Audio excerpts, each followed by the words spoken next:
All right. You are listening, watching, touching, feeling, transparency, and merit with Brian and Joe. What's going on? We are about to do our 10th, I think this would be our 10th Martin Luther King episode, if I'm not mistaken. I think it might be, Joe. So let me just start off with Dr. Martin Luther King, Jr. A pleasure to present to you Dr. Martin Luther King, Jr.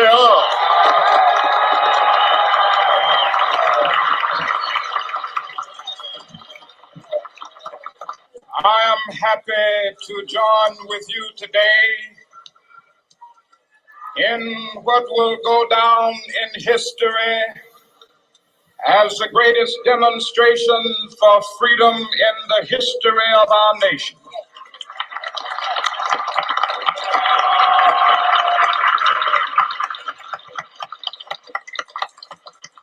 Five score years ago,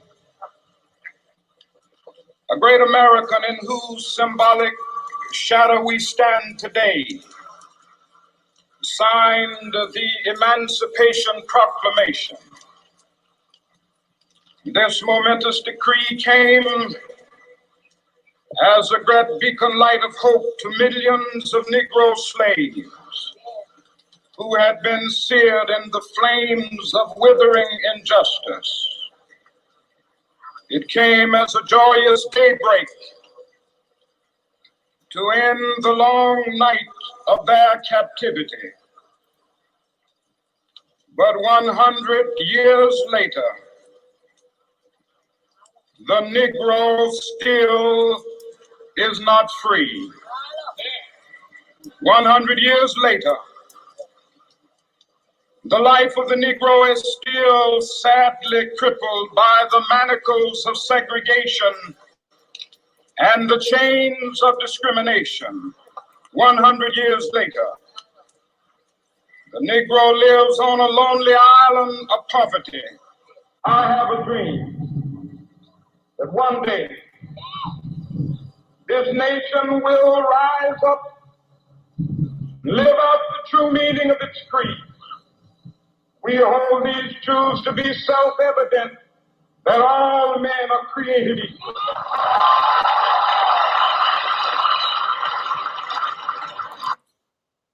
All right. So I may at times play that speech during the day. During this show, this episode of Stoic Calm and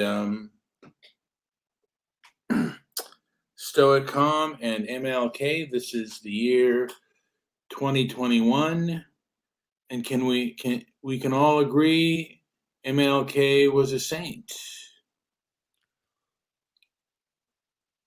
And This is Angry Brown. This is Angry Brown, yes. I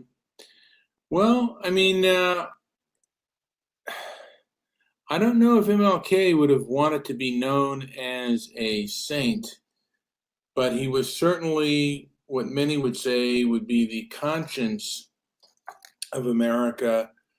And there are people who go for him or go against him.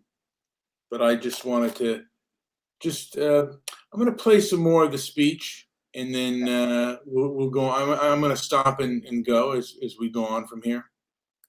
I have a dream that one day on the red hills of Georgia, sons of former slaves and the sons of former slave owners will they be able to sit down together at the table of brotherhood. I have a dream.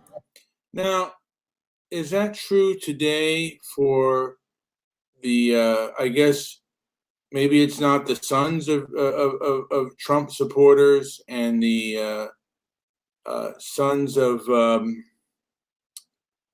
let's say, Biden supporters, or the sons of BLM, or the sons of Antifa? Can they sit down at the table of brotherhood today? how far off are we to having a discussion with one another on the topics and merits of things? Let's continue. But one day,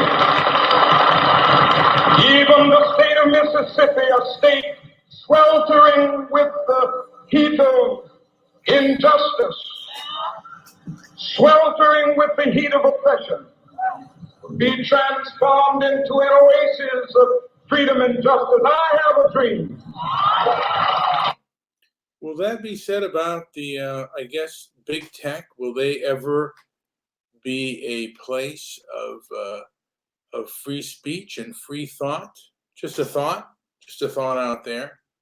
Because how can we get together and meet, have a meeting of the minds if we're both not allowed to speak? I'm just asking questions here. And Well, it would be nice to be able to go back in time. We can't, but we've certainly fallen into many contractual obligations without proper meetings of the mind. This has been a hallmark feature of so many of prior. There was a time. Do you remember a time when contracts that you would get from, say, a credit card or something were? Do you remember a time when suddenly they got like really difficult and nearly impossible to read? Because I mean, they used to be a lot shorter. Like the information was semi-readable, and not that everybody went in and read all the terms then. It was just easier. But then suddenly, it seemed like everything that you could buy basically would come with this legalese, and just like if you were like to buy a couch and you get like a brochure or some kind of manual for it, within it you'd see these like just incredibly ridiculous like long sets of legalese. You flip through that and then get to the good stuff. But anyways, what does this have to do with MLK? What does it have to do with MLK? Everything. well, yeah, we have our favorite guest on our show. And by the way, people have broken our rules. Well, tomorrow is MLK Day, and our country, by the way, is extraordinarily divided. No doubt. Many would say as never before, but I think maybe we've always been a divided country in a divided world. Don't you feel the divide though is far, far less about color and more about ideology now? Yes, I would say both. It's color and ideology and what is right. Where is the color? Because I don't see any of that anywhere. I see more. Well, there is Black Lives Matter, and it's ideology and it is color. So anyway, let me. What are they demanding? What do they want that they're not getting? Is what I'm wondering. Well. I think you need to slow down when you bring these groups up. When you talk about them, you've really got to think about these sort of things, I think. Otherwise, if you just run away from it and you can't claim you don't know, is what I'm saying. That's the thing. Maybe you meant milk. I wanted to say, let me go onto their website real quick. Black Lives Matter website, and by the way, Black Lives Matter is claiming they want an end to police brutality, and the Black Lives Matter and the thing is that they go on the premise that this country, and this is all over the world, by the way, and particularly in I think it's particularly powerful within the Anglo sphere. But it's basically saying that Black lives don't matter, and that blacks are being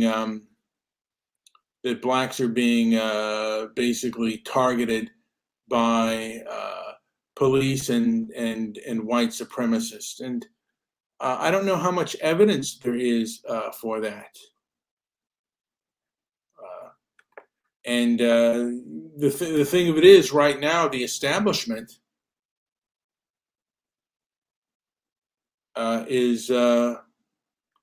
does basically, they do support BLM, and they've almost given them, from what I see, is unquestioned moral authority.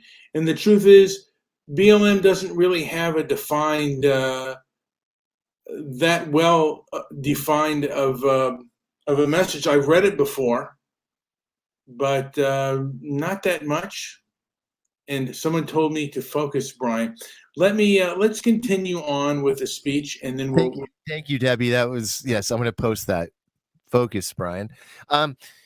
I'm just going to say this. I haven't seen this come into play in my real life. All right. And I'm asking the audience, I'm asking you, in what situations has Black Lives Matter had some sort of impact in your reality?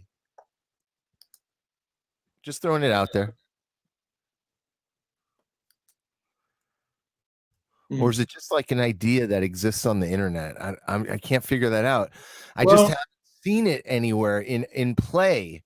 Well, Joe, you and I have both witnessed the march, and we witnessed the fact that a lot of these individuals who are marching are, they don't want to talk to their adversaries, and they're almost like pod people.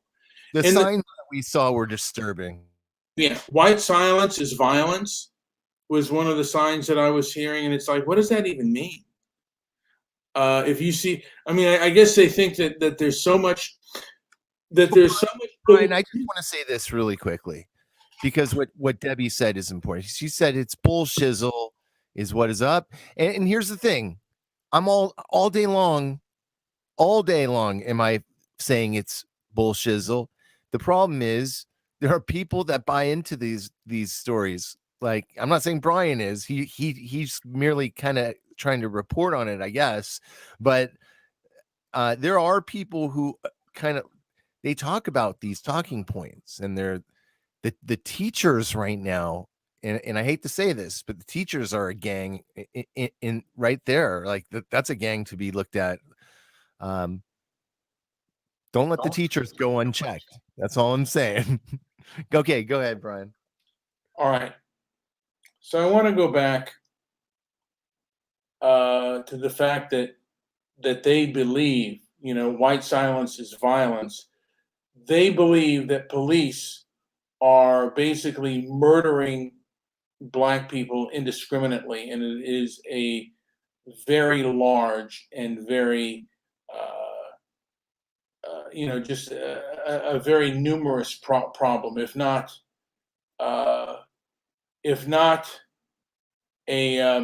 the majority of police, a large plurality are racist and are out to inflict pain and harm. Well, they're wrong, Brian. That's what Debbie's saying. They're wrong. Oh, wait. Oh, they're not? Yeah,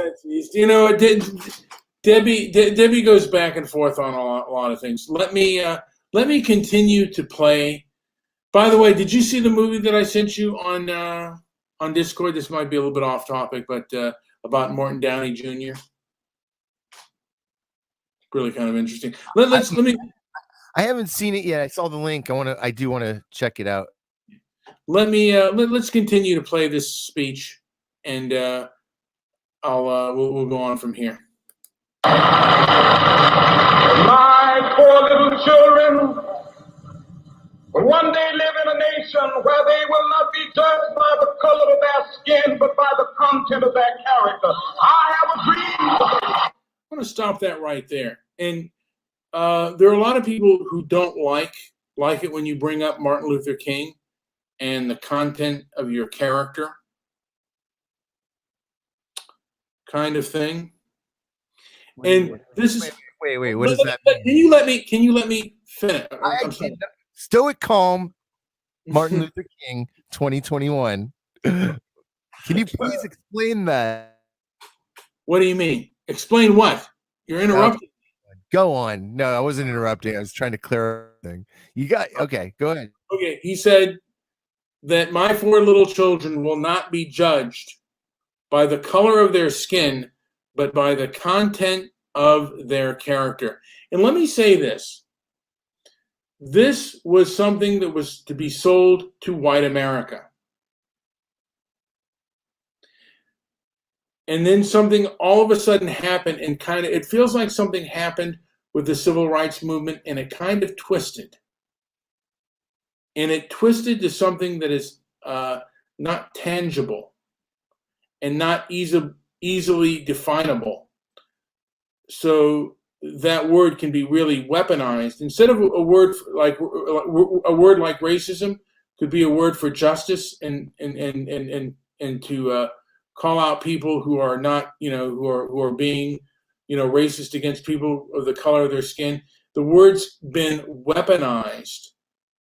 Goalposts have been moved to mean something different than it meant back in 1963 when Martin Luther King had the March on Washington.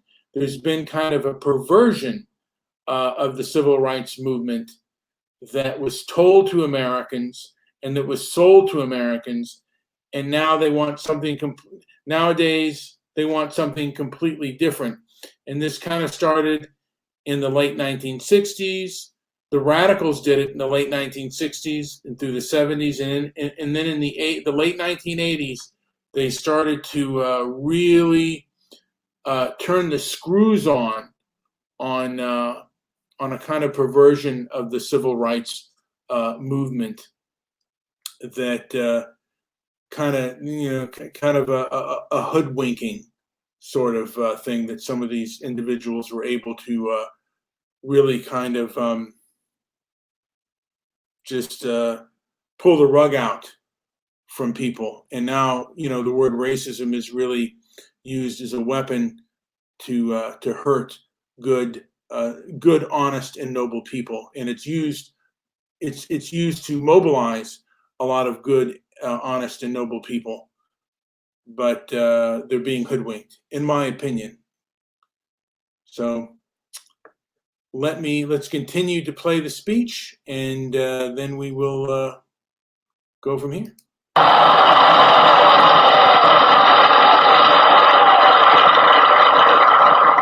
have a dream that one day, down in Alabama, with its vicious racists, with its governor having his lips dripping with the words of interposition and nullification. One day right now in Alabama, little black boys and black girls will be able to join hands with little white boys and white girls as sisters and brothers. I have a dream today.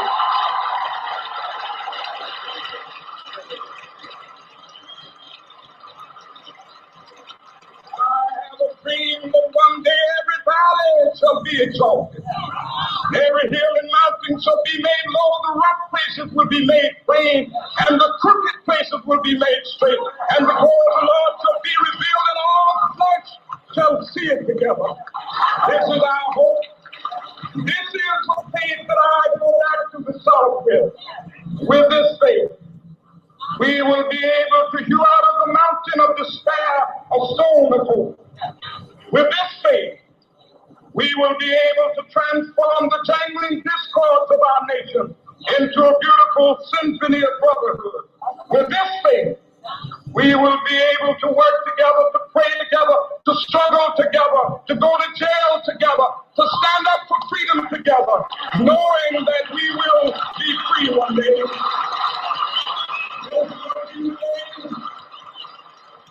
This will be the day when all of God's children be able to sing with new meaning, my country tears of thee. Sweet land of liberty of thee I sing. Land where my fathers died, land of the pilgrims' pride.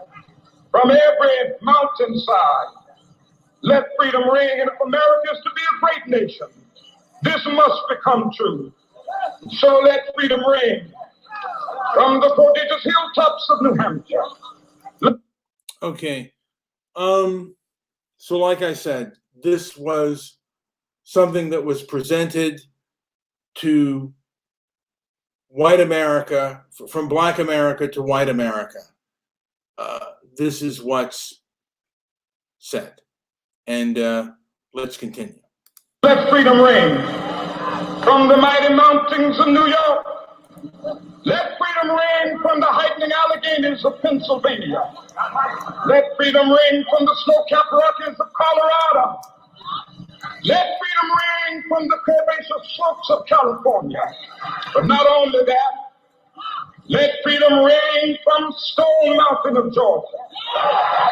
Let freedom ring from Lookout Mountain of Tennessee. Let freedom ring from every hill and molehill of Mississippi, from every mountainside. Let freedom ring. When we allow freedom ring, when we let it ring from every village and every hamlet, from every state and every city, he will be able to speed up that day when all of God's children, black men and white men, Jews and Gentiles, Protestants and Catholics, will be able to join hands and sing in the words of the old Negro spiritual, free at last, free at last, thank God Almighty, we are free at last. Well, okay. So, and Debbie has accused me of word salad, and Joe actually, I think Joe actually agrees with her. So, am I doing word salad, Joey? You might have to ask them for clarity. I'm not sure what that means. Just word salad. Well, I want to say that I will say this. Yeah, she was kind of she's taking some of the other audio apart, I think, or what you were saying before, maybe. So I'm not sure, but hey, it's our 10th MLK Day show, and if our our numbers haven't grown on this show, if at very least we should have a few listeners for our MLK show. Well, we did have an inflammatory talk show and a Mr. Midnight Movie show, and we did an MLK show for every year. And Debbie has always promised me a gentleman by the name of Mr. Solution, and I would be hoping that he would magically appear. He would often just fillet me online. But I want to now play a gentleman by the name of Stokely Carmichael, and he was with Martin Luther King later on, and he was a little bit much more fiery than Martin Luther, and he was not a pacifist, by the way. So, and I don't know. I haven't heard this speech. I've heard some speeches, so this is just off the thing. This is Stokely Carmichael. We ain't going. This is, I think, about Vietnam. So, what year is this from? Do we have a year? I believe this is 1966. And let me also add that Stokely Carmichael's family was not born in America. He was born. I mean, and I don't even know if he was born in America. I know his family was born in the West Indies, and then he lived much of his life in Africa. I think he renounced his Americanism and just left the country. But let's listen to Stokely Carmichael, "We Ain't Going" speech.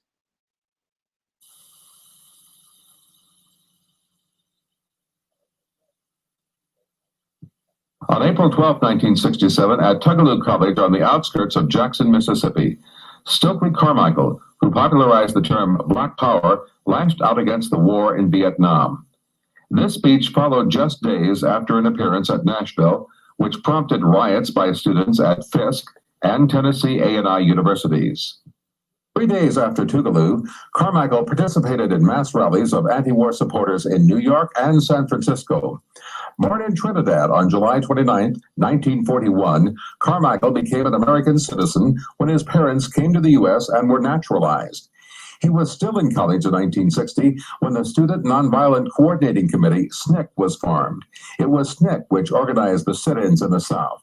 In 1966, as its leader, Carmichael spent the year transforming the organization toward the concerns of Black college students. This speech, given to about 700 students, illustrates the clear division between traditional nonviolent civil rights leaders like Martin Luther King and the more militant leaders coming on the scene. Here the viewer can see Carmichael define America's racial problems. Note particularly his concern with semantics and his use of antithesis to contrast the black and white perspective. Also noteworthy, of course, is his ability to excite and motivate his audience. At one point, he leads the audience in a chant, which, though abbreviated on this tape, lasted 10 minutes. In all, the viewer can witness an example of confrontational rhetoric from the 60s, illustrated by the fiery Stokely Carmichael. I want to mention that Stokely Carmichael was the one who redefined racism, and he was the one that said racism, that blacks cannot be racist. He was, I think, the first one to coin or come off with the belief that blacks cannot be racist, and that racism is prejudice plus power. So, yeah, that's something to kind of look into. And let's continue. I think this is Stokely Carmichael speaking, and he's going to basically be talking about the war in Vietnam and the fact that blacks are, his group of blacks are not going. I'm trying to figure out which one belonged to the CIA. Nick, it was once one of the only places we could run to for safety when we started to work in Mississippi in 1961 and 62. So that it's sort of like coming home when we come back to Tougaloo. Now I want you to, before I begin, to take a look at all of the press men before you. You will notice that not one of them are black.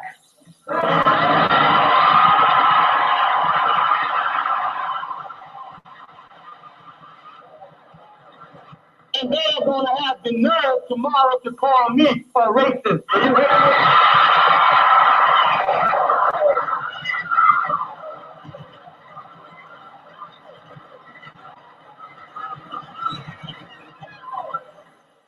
We understand how the hunkies are. They don't recognize their own racism.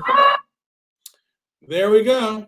And this was kind of the turn. And like I said, the left accepts this kind of thing. And, you know, like I said, there may be things born out of power, but the left accepts this double standard and it protects it. And now it is part of the establishment. The leftists have,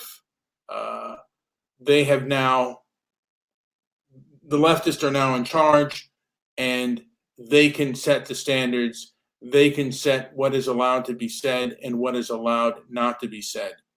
So, of course, Stokely Carmichael and other groups can say things that are inflammatory to whites, but you cannot do it the other way around today, particularly on social media. That is not allowed. So let's continue. I understand that I'm following the great white father, Bobby Kennedy. I understand last night he told you a couple of things. Now I want to put some of them in perspective for you. When he said the world belongs to you, that comes from a great black man by the name of Frederick Douglass. He said the world belongs to you.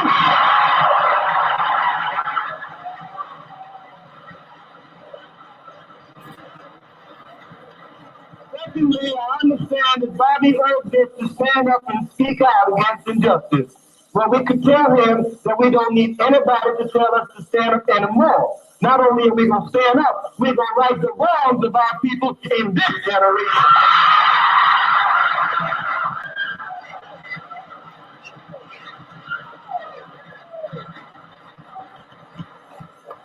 generation has the memories of the unpunished murders of Shirley, Goodney, and of Medgar Evers. There are going to be no more unpunished murders.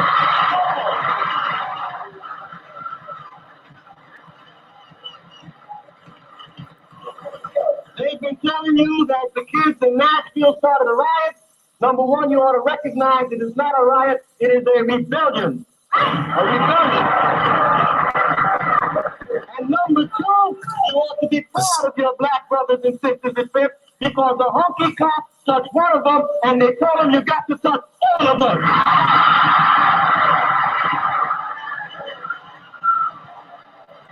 Now, by the way, this kind of rhetoric has not changed within the social justice and civil rights community. And I want to go into, this is about the election year, talk about peace. This was from a tweet from Brandon Straka to a wake-up call. Joe, do you have anything to add? Because I'm going to play this clip on Twitter. If you have anything to add, please. Do you have anything to add? Not now. Very well. Let me play this clip. This is Brandon Straka. I don't know who this person is, but this is. Yeah, I don't know who that is. So yeah, let's. I think he's an actor. I don't know who he is, but let me play this gentleman right now. This is called. This is a. I believe it might. Let's see. I could do it on mine. If you send me the link, I could probably play it on mine. If I'll play it on. This is Brandon Straka. This is a video that he's playing. It says, don't want to shock you guys, but somebody on the left who's trying really hard to copy my original walkaway. This is stupid cult. Now listen to this guy. This is a gentleman. I don't know who he is, but I guess he's mimicking Brandon Straka's walkaway. Let's listen to this. Wake-up call for Republicans. America elected Joe Biden by over 7 million votes, and you're confused because you didn't see us flock to his rallies and cheer his smackdowns like we were at a pro wrestling event during a global pandemic. We don't wear matching hats or have no more malarkey flags waving from the backs of our trucks. Do you know why? Because Biden is not our tribal warlord. We believe the job of a U.S. president is to represent more than one interest group. That's why 81 million of us turned out, to stop a narcissistic personality cult that embodies all 7 of the deadly sins, most of all pride, which you've taken. Any comment from that, Joey? Okay, I'm gonna continue. So no, we're good. Trump is a proud man, and he does have pride. I'm not necessarily a Trump sycophant. So let's continue on with the speech. And you tell me if you think this brings people together.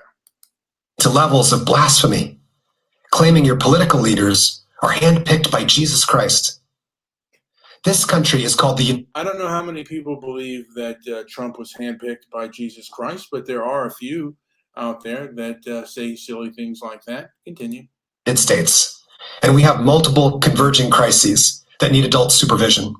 But we are being distracted, trying to get control over a critical mass of you who no longer believe in reality, who've been hypnotized to fear a Joe Biden presidency whenever you hear the trigger words, radical socialist. Never mind. Any comment? I heard you make a little comment, Joe. Was that a little comment? And what is this guy? Who's afraid of a Joe Biden? Nobody's afraid of that old geezer. Get out of here. What was this guy? Is a real fearmonger. Jeez. Wow. He certainly sounds like it. Let me continue to play this gentleman. Biden is backed by America's billionaires whose existence depend on corporate capitalism. So your cognitive dissonance is staggering, but understandable, because the most sophisticated mass media tools ever created have eviscerated your powers of discernment. And there's a gold rush on slinging alternative facts, making millions for opportunists who've taken you for quite a ride. But you need to wake up now and start the deprogramming. The election was not stolen. Start the deprogramming. Start The deprogramming. And hey, you know what? There's a lot to be said for it. Our programming is so out Do of we need? control. Yeah. And I think we could use for a good step back there. Yeah. Well, a step back is good, but deprogramming, that's kind of triggering. Do you want? Would you accept being deprogrammed, Joe? Well, isn't that what getting the sauce is all about, man? Don't you see a major divide right there that involves heavy programming? If you go to one group and they've never and part of this group's thing is that they don't watch television, and you go to another group that's more of a mainstream news watcher, and which of those two spectrums are you going to say is more likely to get the sauce? What do you mean by the sauce? Well, that's just my name for what they want to get.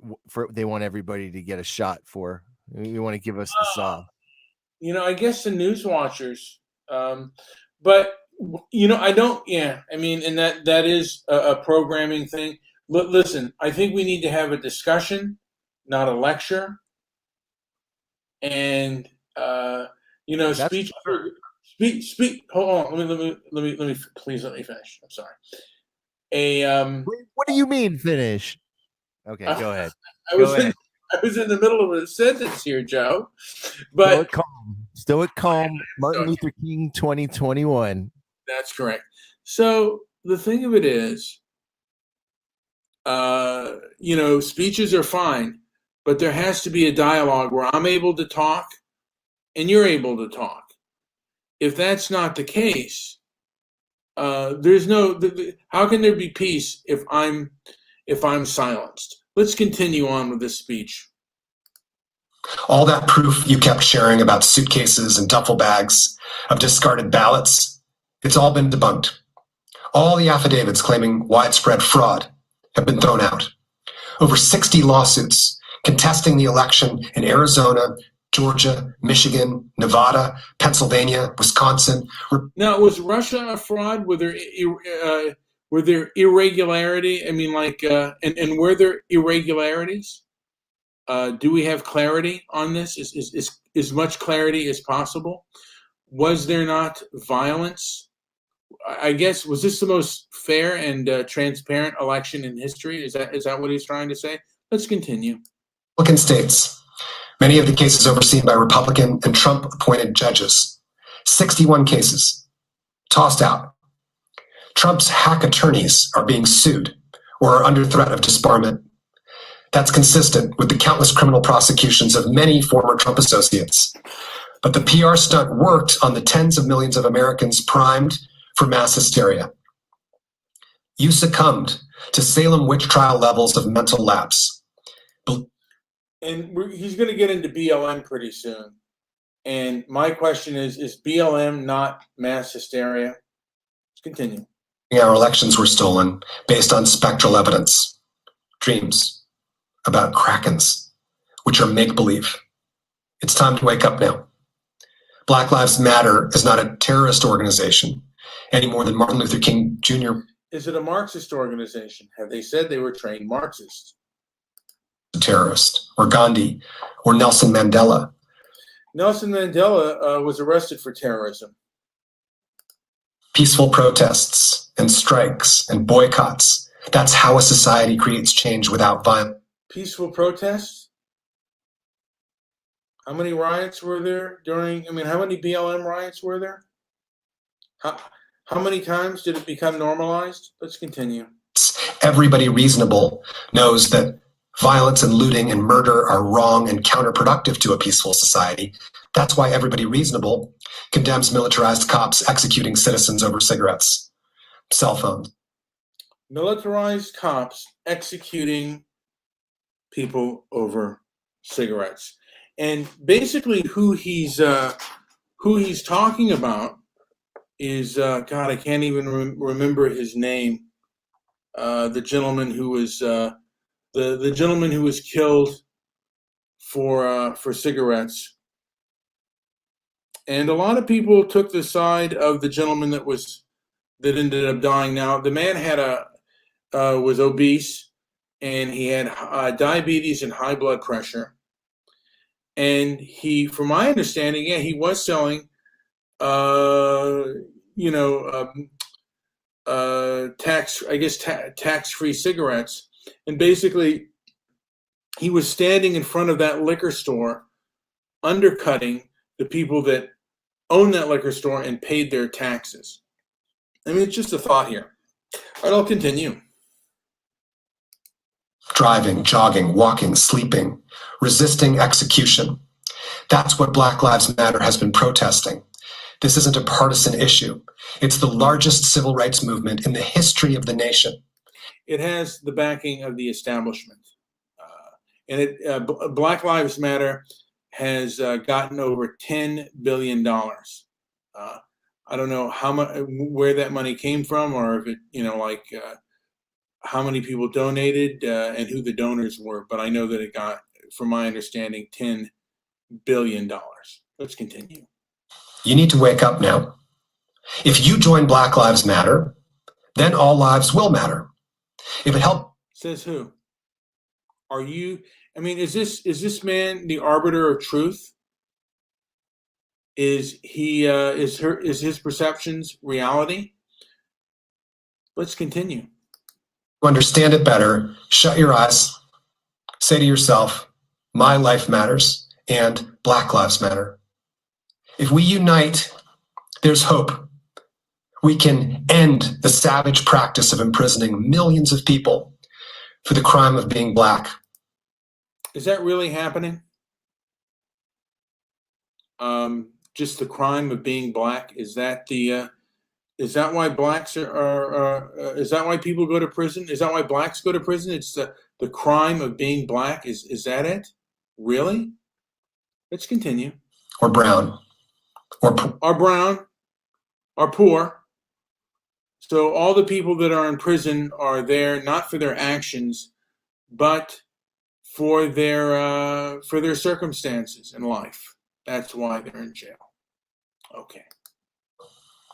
Atoning for and correcting the mistakes of our ancestors does not mean the next logical step is white genocide. Unless you think the legitimate purpose of the criminal justice system is to protect white supremacy, like it has up until this moment.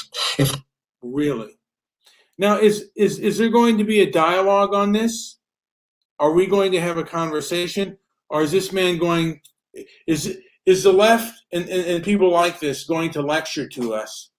And are we just going to have to sit and take what they say? No, we will not take it. Very well. I mean, should we? Is this, like this seems very, like everything that he says, I guess, is to be true. Here we go. Let's continue. It's your underlying premise. You're a racist. That's why you wave a Confederate flag. You just doxed yourself and you need conversion therapy. Doxed myself. So, Yikes. So a few Trump supporters, there are those out there that do wave Confederate flags. Do they, are they all Trump supporters? Do they support the Confederacy? And I guess there are those that, make fun of, who have, deny, and there are Holocaust deniers. Yeah, I guess there are. So let's continue this man's speech. Wake up. There's no national Antifa network pretending to be fascist Trump supporters who want civil war. Antifa are anti-fascists who only exist right now because there are fascist Trumps. Okay, I'm going to call BS on this. Anti-fascists are anti-fascist because there are Trump supporters. These people attack. The Proud Boys came about because Trump supporters were being attacked. The left, on average, is always the ones that initiate force. And these anti-fascists, by the way, Antifa, they have communist flags. And there's a meme that goes around that says the first Antifa, which is them storming the beaches of Normandy.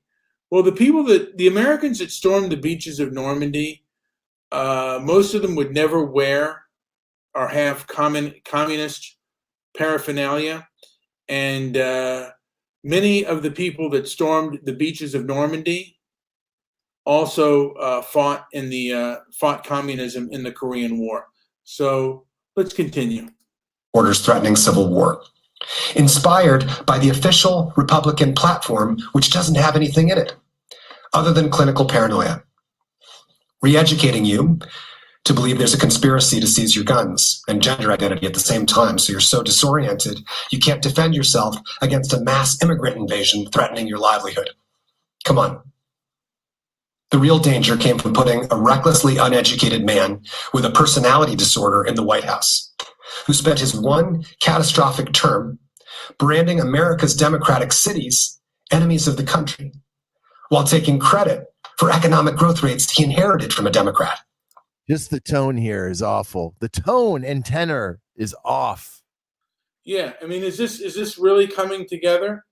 Nobody should be spoken to the way this person's talking right now. Nobody should sit there nodding their head and accepting someone who speaks to you in this manner. You should be on your feet. You should have your hands raised above your head, ready to put the clamp down, because I'm sorry, and that is crossing the Rubicon. That is crossing the line right there. There's no going back from it. You can't do that. It's a violation of my space, in my opinion. In my opinion. Yeah. Well, this man is definitely preaching to us. He's not putting out an olive branch more than he's putting out a demand, and he is basically lecturing and defining Trump supporters, and he's not really defining very well his side. No, he's not. And so this is his. This is not very diplomatic. It's. Well, I've heard people be less than diplomatic, but at least those people are offering some very valuable information, in my opinion. But they could be dogmatic. They won't listen unless they want to, hear. If it's not something that fits what they're saying, they're not going to hear it. So I get it. So let's continue with this person who is telling Trump supporters that he's that Trump is a narcissist, and defining Antifa and left the way he wants it to be seen. And there's ample proof that Antifa is not just anti-fascist; they are authoritarian communists. I also have a video I want you to see. Mm-hmm. Someone sent me, and I think this could. You know what? Let me see if the sound works on my end. Right. I'm going to share my screen so you can see it, and let me know if this is a video you think you might want to check out. I've heard that Democrats and slavery. I don't want to go into that. That thing right now, because we're talking about civil rights. So that doesn't have anything to do with it?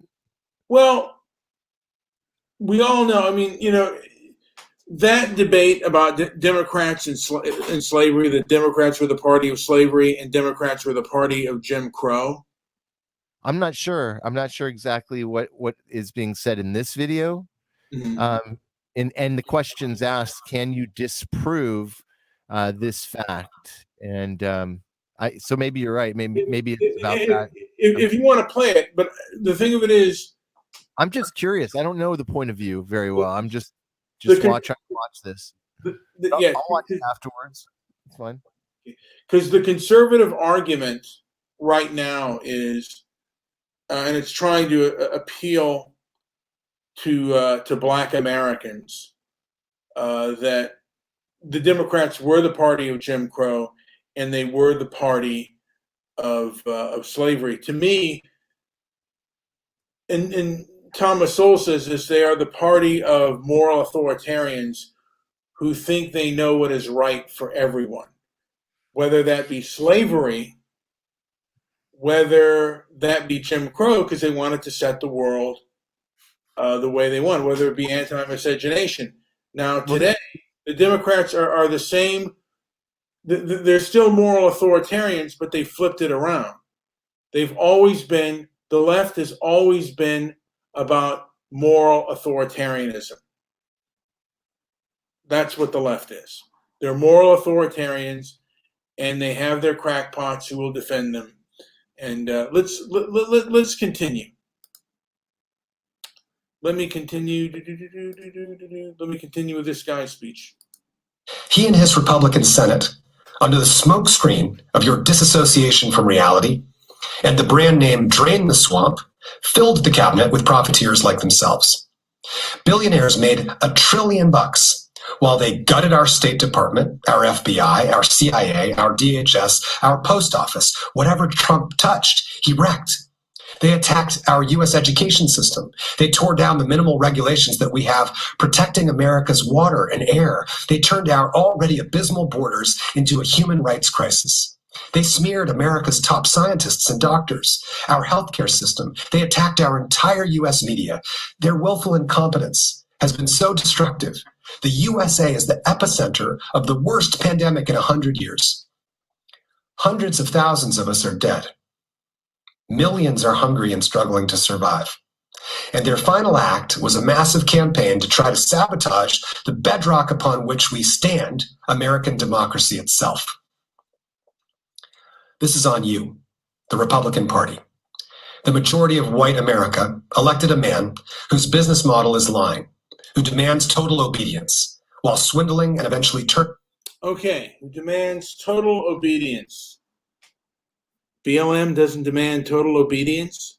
BLM has not been going to restaurants and demanding that people take the knee or raise a fist in the air.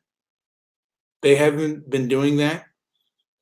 BLM, Black Lives Matter, hasn't been given unquestioned moral authority over over a lot of things, over the establishment. Just a question. Let's continue. On all of his employees and followers after years of abuse. You elected a perfect cult leader. Our enemies are ecstatic. Our allies are horrified because of the suicidal Republican ideology of opposing any limits on gluttony and greed. What was once a beacon of hope all over the world, American democracy, is no longer a given. Your right-wing leaders and shouting heads, they're not going to stop clawing their way down a bottomless pit of excuses to continue profiting off of selling you a virtual alternate reality made up of false accusations and revenge fantasies, giving you a persecution complex they won't stop feeding no matter how many of you are driven right off the deep end. By the way, is this starting to sound like Big Brother 1984? Do we just have to obey this man? I mean, is everything that he's saying true? Let's continue. Any citizen of the United States continuing to fall for it. Some of you thinking of taking up arms against the strongest military power on earth. Others making excuses for these terrorists because you share the same beliefs. You're delusional. You don't have a political party anymore. Come back to reality. January 6th, 2021. That was your come to Jesus moment. Armed insurgents threatened to hang the vice president, kill the Speaker of the House. They dragged a cop down a flight of stairs and brutally beat another with an American flag. They killed police. A suicidal QAnon follower gave her life trying to break into the House chamber. For what? The most significant terror attack on our country since 9/11 happened because... Is that true? Is that the most significant terror attack?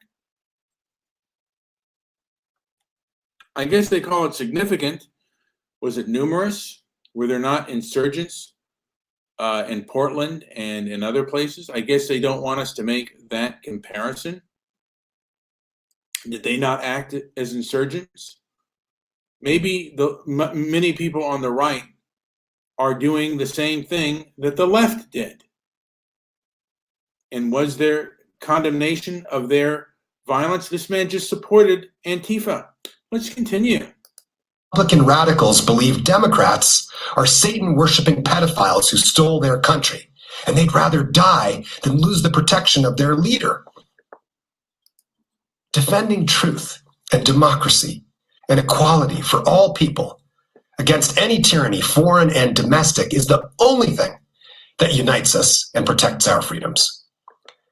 That's why Trump is being held accountable for his crimes, along with every congressperson, every official, every officer who conspired or continues to wage a mass deception campaign to overthrow American democracy, especially under the threat of violence. The First Amendment protects our right to express ourselves without fear of arrest. The right to free speech does not include threats of violence, and it certainly does not grant the authority to force media platforms to broadcast single-party hate propaganda that claim only its members are the real America. For the former Republican Party, who call themselves patriots, this is your wake-up call. Your nightmare of a brainwashed, radical, anti-American movement trying to destroy the country was you. This is a wake. All right. So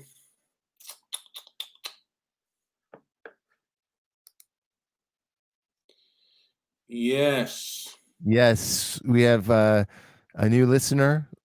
I don't know why that clip did seem to run on a little bit long, but the War of 1812, burning of the White House. What's she talking about?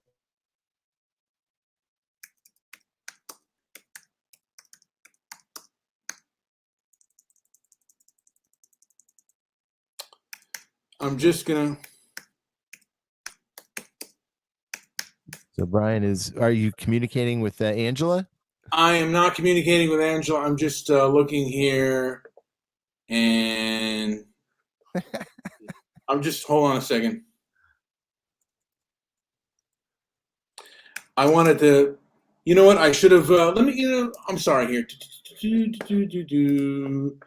Let me go to Stokely Carmichael. Let me go to Malcolm X. We didn't land on Plymouth Rock. Just wanted to play a little something different here where I look something up. We are African, and we happen to be in America. We're not American. We are people who formerly were Africans who were kidnapped and brought to America.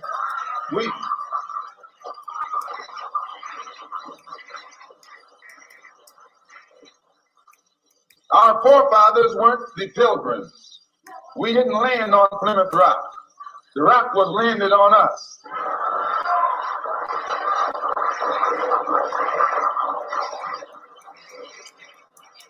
We were brought here against our will. We were not brought here to be made citizens. We were not brought here to enjoy the constitutional gifts that they speak so beautifully about today. Because we weren't brought here to be made citizens today, now that we've become awakened to some degree and we begin to ask for those things which they say are supposedly for Americans, they look upon us with hostility and unfriendliness. If you're interested in freedom, you need some judo, you need some karate, you need all the things that will help you fight for freedom. Nationalism is the wave of the present and the future. It is nationalism that's bringing freedom to oppressed people all over the world. It was nationalism that brought freedom to the Algerians. It was nationalism that brought freedom to the Nigerians and to the Ghanaians. It was nationalism that brought freedom to the people of Uganda and Tanganyika and Sudan and Somaliland. The Africans didn't get it by sitting in. They didn't get it by waiting in. They didn't get it by singing "We Shall Overcome." They got it through nationalism. And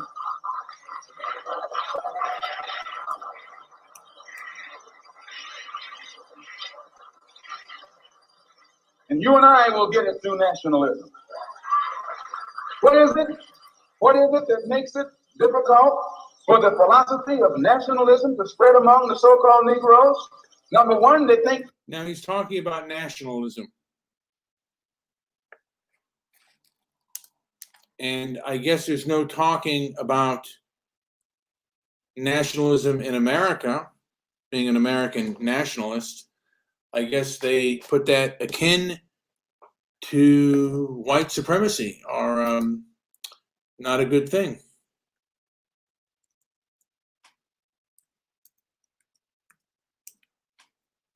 So profound. Okay, are we moving on? Let's go. Let's do this. Or end it. Let's go to Black Lives Matter disrupts Sanders event. This was Black Lives Matter about 5 years ago. Thank you, Seattle, for being one of the most progressive cities in the United States of America.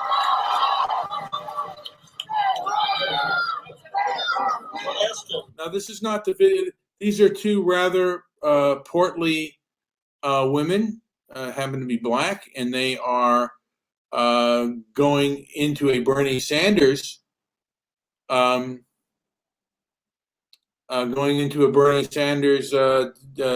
Man, I want to show this video. All right, show the. Okay, you know what? You go. I don't even have the video. I'm just saying.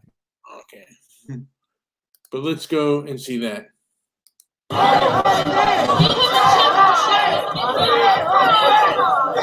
you do not listen to her, your event will be shut down right now.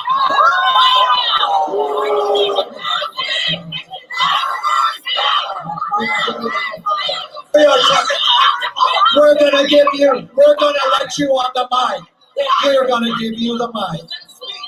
Tomorrow is the 1-year anniversary of the ruthless murder of Michael Brown. It is time that we honor that here and now. Bernie says that he's about the people, about grassroots movement. The biggest grassroots movement in this country right now is the Black Lives Matter movement. So right now, we're going to honor this space, and we're going to honor the memory of Michael Brown, and we're going to honor all of the Black lives lost this year, and we're going to honor the fact that I have to fight through all these people who said, my life matters! Now, if that isn't narcissism or something close to it, I don't know what is. And this was kind of sad that this movement has now been given after the incident with oh God, I can't even remember his name. My brain is going. The George Floyd incident. It seems like Black Lives Matter was given unquestioned moral authority, and they were acting up and acting, just aggressive and loud. And now you can't even debate the issue. You can't even have a discussion. And this is what's ahead of us now. Is this something that the American people want? Is this kind of woke cancel culture? And when that gentleman said that, private media companies or social media companies are not obligated to put out people's hate. And they always say that, social media companies, they're private companies. And I guess they're public. They're open to the public, kind of like a restaurant, which if you discriminated against somebody in a restaurant, you could be sued for discrimination. But a lot of these groups like Antifa and Black Lives Matter, they were formed online. And if a group forms online to attack another group, maybe a group that is exercising its right to freedom of expression, and then that group also tries to use that same online platform to say they were attacked and they get censored, are their 14th Amendment rights really protected?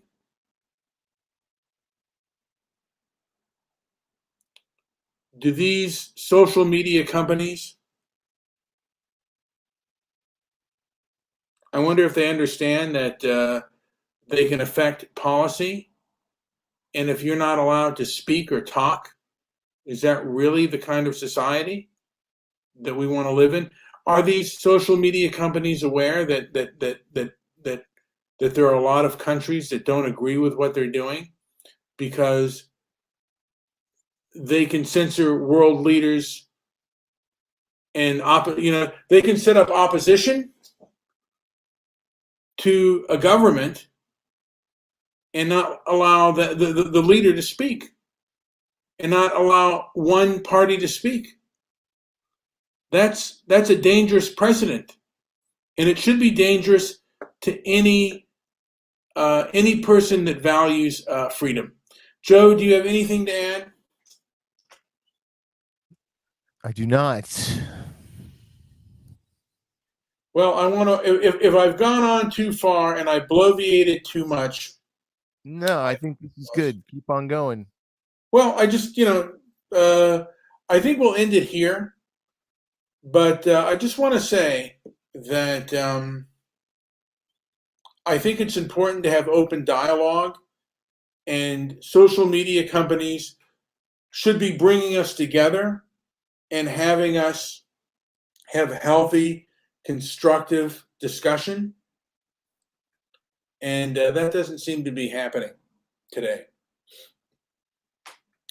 And right now, we're all very polarized, and it doesn't seem like people are using their words correctly or are as good as they could.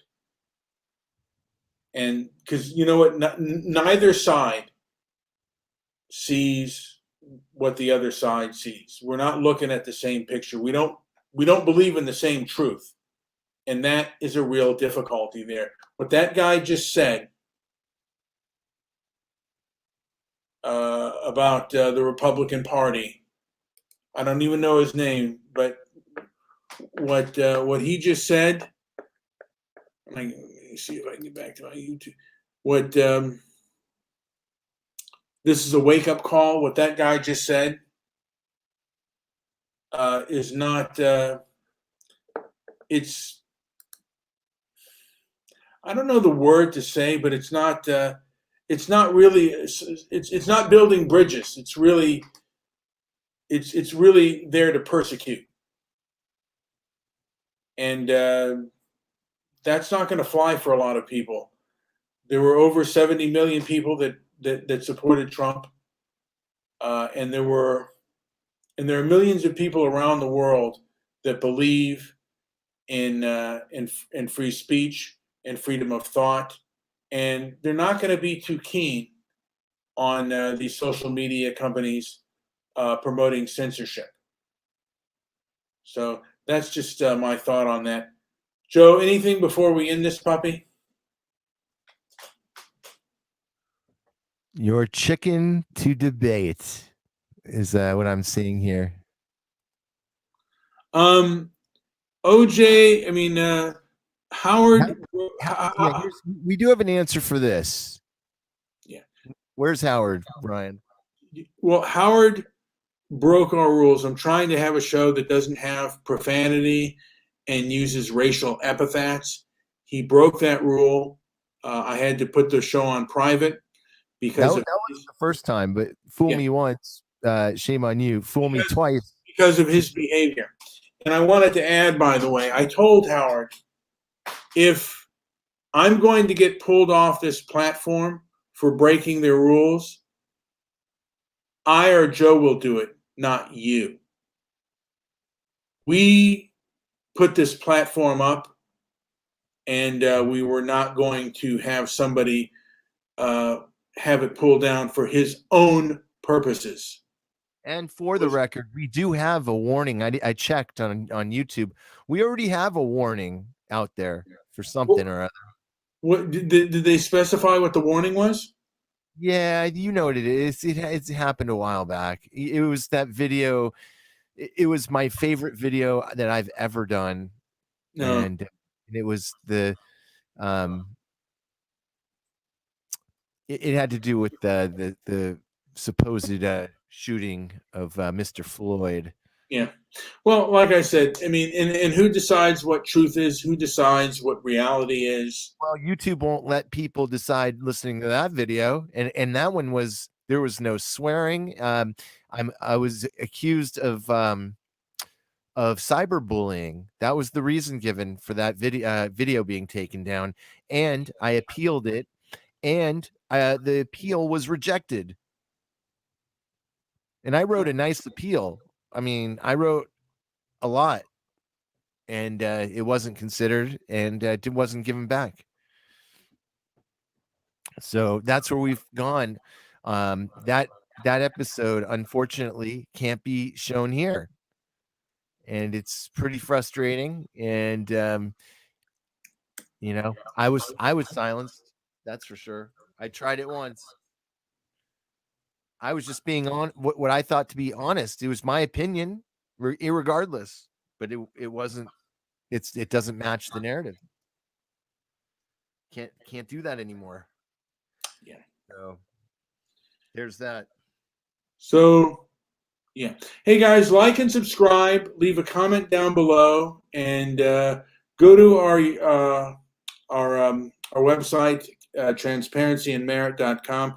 Sorry, folks, I wasn't that stoic today. I had a lot on my plate, and the flow of conversation may not have gone as well as I thought it would, but I do welcome comments. If there's anything that you think I missed or I got wrong, please leave a comment down below, particularly if you give the comment thumbs down.